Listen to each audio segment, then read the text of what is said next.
It's January in the year 2012 and Nurse Anna is on a bus returning home after a vacation. The only other person on the bus is aspiring comic book artist Freddie, who tries to chat with her for a while. They discover they live on the same block, but Anna is a bit uncomfortable with the way Freddie keeps trying to hit on her, so Freddie tries to win her over by drawing her portrait. Suddenly, the bus is hit by another vehicle. A memory of young Anna putting up a play for her Aunt Lou, who is reading a story her niece wrote, takes over Anna's mind before she wakes up in her house. Looking at the clock, she sees she's late for work and rushes to get ready, and when she looks at herself in the mirror, she's surprised to notice her armpit hair has grown really long. Moments later, when she makes it to the hospital, she discovers there's not a single person there. Phones and televisions aren't working either. The screens from the security cameras are all gray, and the only noise comes from a barely intelligible audio recording. That same recording shows the date to be March 13th, which doesn't match Anna's memory. Freaked out, Anna begins wandering around the city in her car and knocking at various houses, but she still can't find anyone, not even bugs or birds in the sky.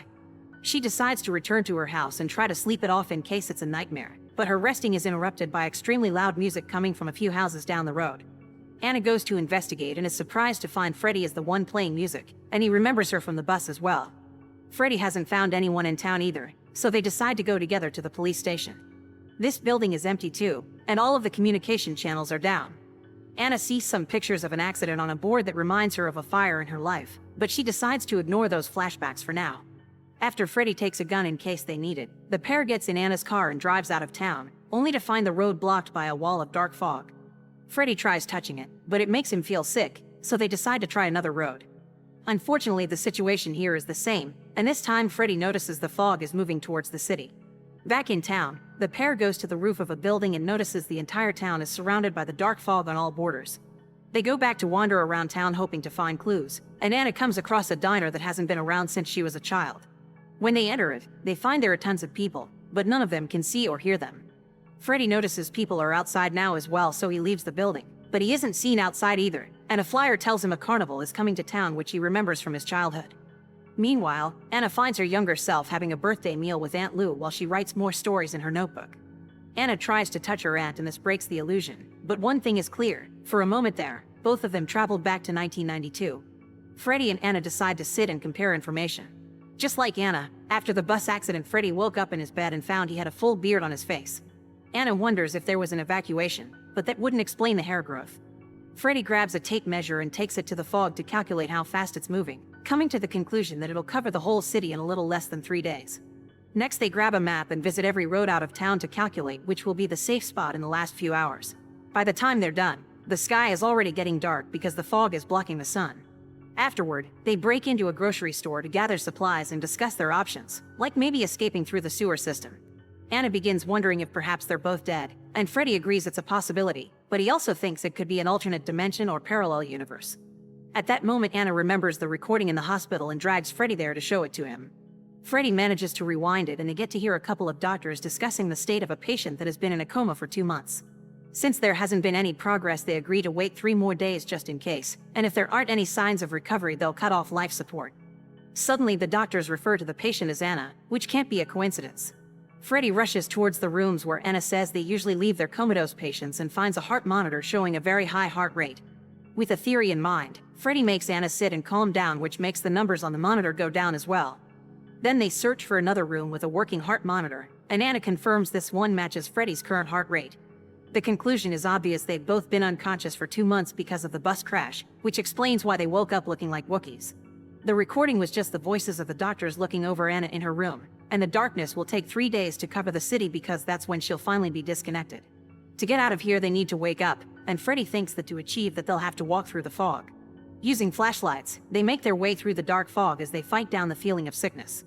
Eventually, they make it to a small fogless area where a door stands with a candle, and Freddie can't help thinking it looks very familiar. There are thousands of keys on the floor and Freddie tries one to no avail. While he tries to think of a way to find the right key, Anna finds a rock with some chains on top of it, and when the pair come closer, the chains move as a monster roars in the darkness. Anna and Freddie run back to the car where Freddie grabs the gun and tries to find the monster to shoot it. The chains suddenly appear on the ground and close around Freddie's ankle to drag him away, but Freddie manages to hold onto the car and push the chain away with his foot to free himself. Then the pair drives away and returns to town to think of something else. After stopping at a store to grab more supplies and a weapon more powerful than a gun, they decide that since all roads are closed, they should try the water. Freddy takes Anna to his childhood home to find an old family boat and suddenly finds lights inside the house. Once again, they travel back to 1992, where young Freddy is drawing a comic called Beyond the Veil. His stepfather tries to bond with him after he had some trouble at school and even offers to have some fun together, but Freddy turns him down. As soon as the conversation ends, Freddy and Anna return to the present and take the boat to try to escape through the river. Freddy tells her all about his love for comics, which were his way to escape, and in return Anna tells him she used to want to be a writer. She was raised by her Aunt Lou, who had been in an accident and spent the last year of her life wasting away in a hospital bed unconscious. This is why Anna dropped writing and became a nurse. It's also the reason why she has a living will that allows doctors to disconnect her in case of coma. She doesn't want to end like her aunt. After rowing for a while, they find the river is also blocked by the black fog, so they have no choice but to return to town. Deciding it's not a good idea to split, they agree to spend the night at Anna's. However, in the middle of the night, Freddy remembers something and rushes back to his old house. There, he finds his old Beyond the Veil comic, which pictures the door with all the keys on the ground. The date he drew this matches Anna's birthday, the same as the memory from the diner. That day both of them also went to the carnival, so they decide to visit that area now. When they arrive, they find the carnival is in 1992, showing them memories of that day. Anna is there with her aunt celebrating her birthday, while Freddy is hanging out with some kids that bully him for being a nerd and dare him to go into a haunted house. When both groups are on their way out of the carnival, young Freddy and Anna accidentally bump into each other but barely get to glance at the other before moving on. Once the memory is over, they return to 2012, where Anna realizes that it was after the carnival that the first memory she got after the bus crash happened. She and her aunt were acting out her story, and Anna accidentally knocked over a candle that started a fire and hurt Aunt Lou so badly that it put her into a coma. Anna still feels guilty about it, no matter how Freddy tells her it had been just an accident. Their conversation is suddenly interrupted when they hear the monster is nearby, and the pair runs away to hide in the local school. The monster follows them inside the building, but it can't go very far because of the length limit of the chain around his neck. Freddy spies through a hole on the table they're hiding behind and notices something on the monster's chest. It's the key to the door in the fog. He decides to try to get the key by shooting the monster with a gun, and while the bullet does hit, it only grazes the monster's body, although at least it scares him away. The pair then returns to Anna's house, where Freddy calculates how long the monster's chain is in order to know what spots in town are safe. Anna recovers her old notebook with her story, which reveals the monster chasing them is the same one she had written about. This means this world is a mix of both their creative endeavors. The story says the monster eats people, but not how to destroy it, because Anna had only written that a knight killed it, so Freddy comes up with an idea. By gathering supplies from various stores, Freddy creates a trap to attract the monster. They put two mannequins in the middle of the street with raw meat in them to make the monster think they're people, and between them, a homemade bomb. Freddy and Anna hide on a roof to wait, and when the monster finally shows up, Freddy pulls a cord to make the bomb explodes, but it fails. They'll have to make the bomb explode by shooting it, but their first try fails and the monster gets scared, so it begins walking away. By the time a shot finally lands on a bomb, the explosion doesn't reach the monster, but it breaks the chain and frees it.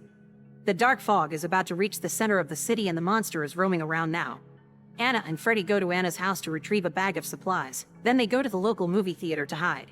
Unfortunately, the monster finds them there, thus the pair escapes and runs to hide in the church instead, locking the door with a cross. They sit to rest for a while and Anna apologizes to Freddy for not accepting his date back on the bus, so Freddy takes the chance to try to confess something. However, when he's about to talk, Anna begins throwing up and trembling in pain. Freddy can't stand the idea of watching her die and goes out to confront the monster after telling Anna not to follow him. Worried, Anna disobeys and goes outside just in time to see the monster dragging Freddy's body away.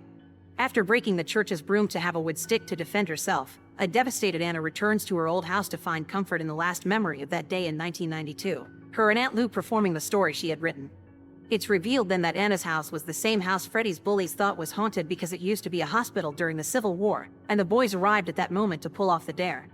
Young Freddy threw a rock to hit the wind chimes, but his aim was awful and the rock ended up going through the window instead, knocking off the candles. It turns out the accident had been his fault all along. When the memory ends, a bleeding Freddy shows up at the house, apologizing to Anna and coming to the conclusion they're probably here to deal with their guilt. The monster appears in the house too, and after hugging a now unconscious Freddy, Anna goes to confront the beast, telling it she isn't afraid of it. The monster attacks her and after some struggle, Anna manages to stab it with the broom handle.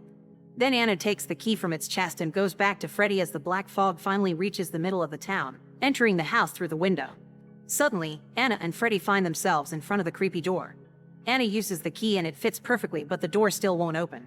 When a drop of Freddy's blood floats towards the lock, Anna understands they both need to touch it, so she guides Freddy's hand to push the key too, causing the door to finally open. After crossing, Anna wakes up from her coma in the hospital bed. Still worried about Freddy, she rushes to his room only to find out he's already been discharged. Sometime later, once Anna has properly been discharged too, she goes to Freddy's house and is received by his caretaker. It turns out Freddy is wheelchair-bound now and suffers from amnesia. The only thing he remembers is being on the bus. However, he has very vivid dreams at night that allows him to see fragments of his memories, and when he wakes up, he sketches them. By looking at the drawings, Anna confirms their comatose adventure did happen and decides to try something. She grabs the portrait of herself and shows it to Freddy, pointing out that it's her on the drawing. This allows Freddy to see flashes of their moments together, and the two of them finally kiss. Make sure to subscribe and turn on notifications so you can watch more videos like this. Thanks for watching.